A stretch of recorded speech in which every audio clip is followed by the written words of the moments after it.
بسم اللہ الرحمن الرحیم۔ ناظرین گرامی، میرا نام ہے نواز محل اور آپ دیکھ رہے ہیں اردو گیٹ وے یوٹیوب چینل، جہاں پر آپ کو دیکھنے کو ملتی ہیں معلومات سے بھرپور ویڈیوز۔ آج کی ویڈیو میں ہم دیکھیں گے کہ یہ کائنات ہمیشہ سے تھی یا اس کو وجود میں لایا گیا، بگ بینگ تھیوری کیا ہے، سائنسی نقطہ نظر اس بارے میں کیا کہتا ہے، اور ہمارا دین اسلام اس بارے میں کیا موقف رکھتا ہے۔ ویڈیو اچھی لگے تو اسے لائک ضرور کر دیں اور اپنے دوست احباب کے ساتھ اسے شیئر بھی ضرور کریں تاکہ مزید لوگ ان معلومات سے استفادہ حاصل کر سکیں۔ تو چلتے ہیں اپنے موضوع کی طرف۔ ناظرین گرامی، 20ویں صدی کے وسط میں سائنس کی دنیا میں یہ نقطہ نظر رائج تھا کہ کائنات ہمیشہ سے ہے اور یہ ہمیشہ ہی قائم رہے گی۔ اس نقطہ نظر کے مطابق سائنسدانوں کا کہنا تھا کہ کائنات مقررہ، جامد اور غیر متغیر مادے کا مجموعہ ہے۔ یہ نظریہ میٹیریلسٹ فلسفی پر مشتمل ہے اور یہ پوری کائنات کو وجود میں لانے والے خالق کے وجود کی نفی کرتا ہے۔ تاہم 20ویں صدی کے دوران جیسے ہی سائنس نے مزید ترقی کی، اس نظریے کو مکمل طور پر رد کر دیا گیا۔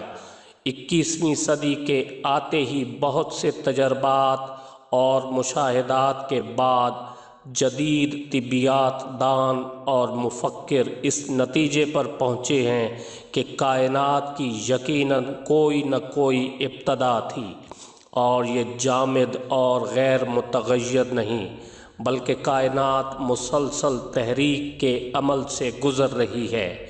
کائنات کی ابتدا کو قرآن کریم کی سورۃ الانعام کی آیت نمبر 101 سے واضح طور پر سمجھا جا سکتا ہے، جس میں اللہ پاک کا ارشاد ہے: بدیع السماوات والارض، وہ اللہ آسمانوں اور زمین کا موجد ہے۔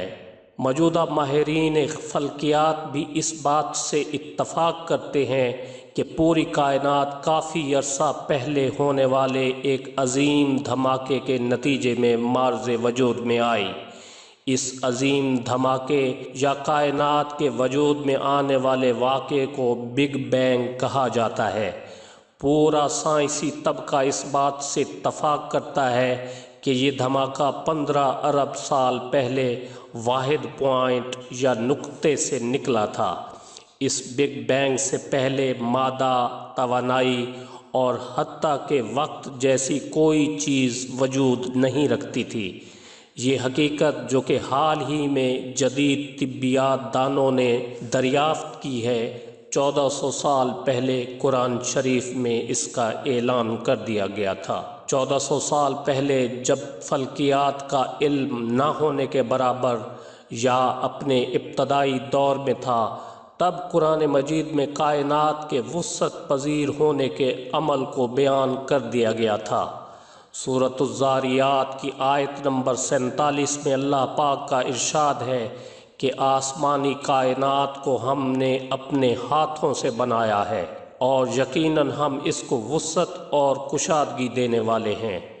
اس آیت میں وسیع ہونے یا کشادگی کے بارے میں بات کی گئی ہے، یعنی آسمان پہلے ہی بہت وسیع ہے، لیکن ہم اس کو اس سے بھی زیادہ وسیع کرنے کی طاقت رکھتے ہیں۔ اور سائنس بھی موجودہ دور میں اس نتیجے پر پہنچ چکی ہے کہ کائنات مسلسل تحریک اور توسیع کے عمل سے گزر رہی ہے۔ 20ویں صدی کے شروع میں روسی طبیعیات دان الیگزینڈر فرائڈمن اور بیلجیم کے عالم تکوینیات جارجز لیمیٹری نے تھیوری کے ذریعے یہ بات ثابت کی ہے۔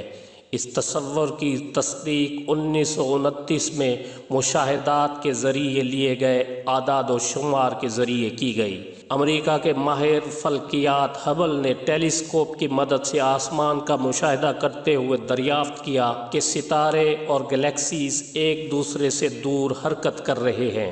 طبیعیات کے قانون کے مطابق مشاہدے کے مقام کی طرف بڑھنے والی روشنی بنفشی رنگ کی ہوتی ہے، جبکہ مشاہدے کے مقام سے دور بڑھنے والی روشنی گہری سرخی مائل رنگت میں تبدیل ہو جاتی ہے۔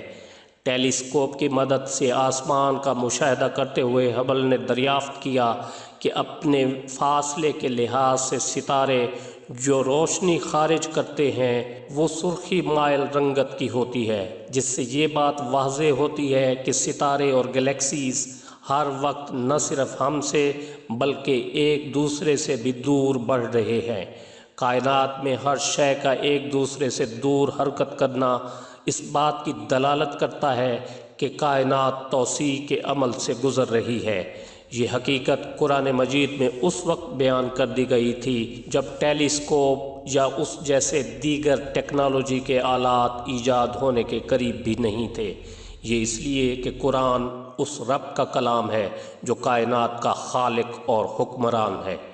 ناظرین گرامی، کائنات کی ابتدا عظیم دھماکے یا بگ بینگ سے ہوئی اور اس کے بعد سے یہ مسلسل توسیع کے عمل سے گزر رہی ہے۔ سائنسدانوں کا کہنا ہے کہ ایک وقت آئے گا جب کائنات کا ماس کافی سطح پر پہنچے گا اور کشش ثقل کی بدولت اس کی توسیع رک جائے گی اور واپس سکڑنے کے بعد کائنات خود ختم ہو جائے گی اور آخر ایسے نقطے پر پہنچ جائے گی جہاں سے اس کی شروعات ہوئی تھی۔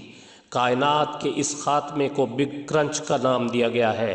اسٹینفورڈ یونیورسٹی کے طبیات کے پروفیسرز کا اس بارے میں کہنا ہے کہ آج جو ہم دیکھ سکتے ہیں یا نہیں بھی دیکھ سکتے، سب کچھ پروٹون سے بھی چھوٹے سائز میں تباہ ہو جائے گا۔